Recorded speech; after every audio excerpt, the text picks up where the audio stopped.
Hello good morning student. आज हमारा topic है प्रोजेक्टाइल मोशन। ये 11th क्लास का एक इम्पॉर्टेंट टॉपिक है। इसमें हम क्या करेंगे, सबसे पहले हमारे पास एक ऑब्जेक्ट है। जब उस ऑब्जेक्ट को थ्रो कर रहे हैं तो वो एक पैराबोलिक पाथ में मूव कर रहा है, तो वो जो ऑब्जेक्ट का मोशन होता है वो होता है प्रोजेक्टाइल मोशन।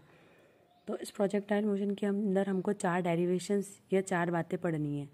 सबसे पहले हम पढ़ेंगे पाथ ऑफ द पैराबोला, मतलब जो पैराबोला रहता है इसका पाथ कैसा रहता है वो पढ़ना है। मैक्सिमम हाइट, ये कितनी हाइट तक हम उसको थ्रो कर रहे हैं तो ये हाइट कितनी है वो करना है।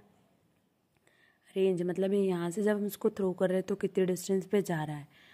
और लास्ट है टाइम ऑफ फ्लाइट, मतलब जब यहाँ से हमने इसको यहाँ तक फेंका तो उसको टोटल टाइम कितना लगा। ये चारों चीज़ों का डेरिवेशन करना है।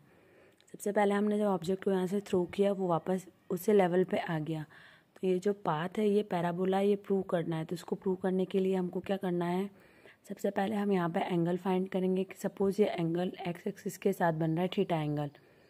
हमने फिर इसको वेक्टर को रिजॉल्व कर लिया, तो ये हमारे पास यू कॉस थीटा हो गया। जो थीटा के साथ बनता है वो कॉस वाला कंपोनेंट लेंगे और दूसरा साइन थीटा हो गया। अब ये चारों चीज़ें हमको ध्यान रखना है डेरिवेशन करने से पहले। सबसे पहले यू एक्स में इसकी जो स्पीड है, इनिशियल स्पीड, वो कितनी है, तो यू कॉस थीटा हो जाएगी वाई डायरेक्शन में, यू साइन थीटा हो जाएगी। और एक्सेलरेशन एक्स डायरेक्शन में 0 हो जाएगा क्योंकि ऑब्जेक्ट भी उसी डायरेक्शन में मूव कर रहा है। और ए वाई, जब ऑब्जेक्ट ऊपर जा रहा है तो ए वाई एक्सेलरेशन या तो +g हो जाएगा या -g।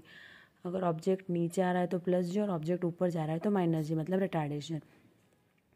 ये चारों चीज़ें प्रूव करना है। सबसे पहले हम प्रूव करेंगे कि पाथ पैराबोला है। पाथ पैराबोला प्रूव करने के लिए क्या करेंगे, हम सेकंड इक्वेशन यूज़ करेंगे मोशन की, लेकिन 2 बार, एक बार एक्स डायरेक्शन में, एक बार वाई डायरेक्शन में।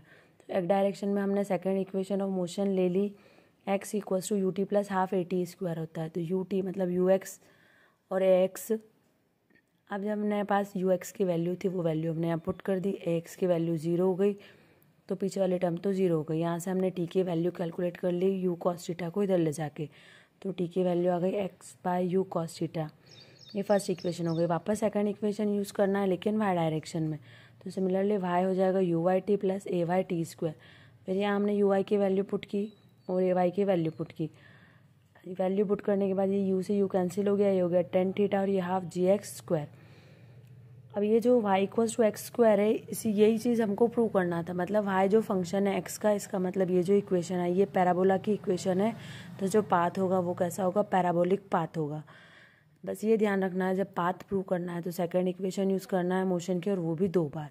आगे के वीडियोस में हम h, r और t भी प्रूव करेंगे कि उनकी वैल्यू कैसे फाइंड करना है।